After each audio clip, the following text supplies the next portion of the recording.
Il y a deux façons de travailler en astrologie pour moi. Soit on part d'un élément X ou Y pour déterminer une cyclologie. C'est ce que j'ai fait en son temps, en 76, avec le dossier de l'astrologie sensorielle. Mais maintenant, je pense qu'il faut inverser les choses. Il faut partir de la cyclologie pour déterminer le type de la personne, et non pas l'inverse. Or, entre-temps, il y a quand même 40 ans d'écart, entre-temps, la psychologie a fait beaucoup de progrès, sous ma direction notamment, sous mon instigation, et par conséquent,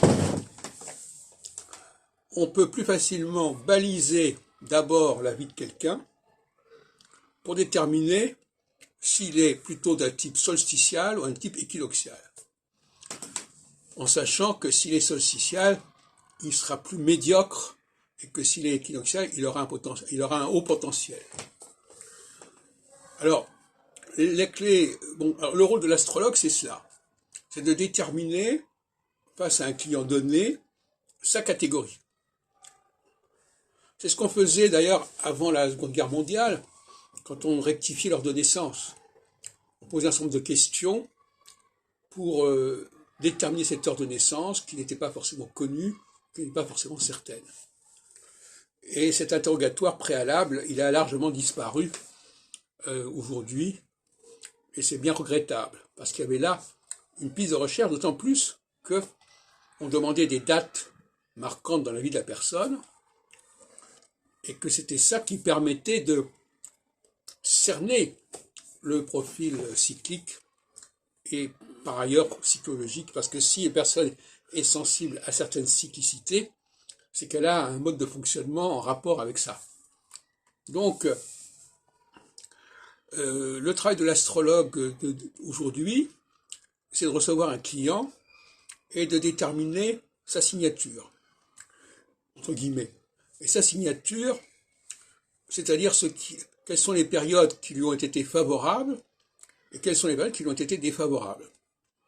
Alors ça paraît une formulation un petit peu archaïque, mais je crois que la notion de période favorable et défavorable me paraît extrêmement concrète, au contraire, extrêmement vivante.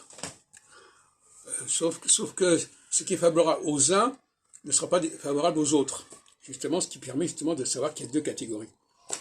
Il n'y a pas un modèle unidimensionnel. Il y a des gens qui fonctionnent tout à fait sur des bases différentes. En phase solsticiale, les gens qui sont équinoxiaux sont mal jugés, mal à l'aise. Et en phase équinoxiale, les gens qui sont solsticiaux passent un mauvais quart d'heure, si on peut dire. Ils risquent d'être débauchés, d'être renvoyés pour incompétence, etc., pour faute. Donc, il y a là un travail. Alors moi, je pense qu'il faut créer des écoles à ce sujet, des écoles d'astrologie qui forment à cette capacité, à cette compétence à déterminer la solsticialité ou l'équinoxialité d'une personne, sachant que la solsticialité, ça veut dire qu'on est plutôt favorisé par les périodes solsticiales, et l'équinoxialité qu'on est plutôt favorisé par les périodes équinoxiales, et inversement.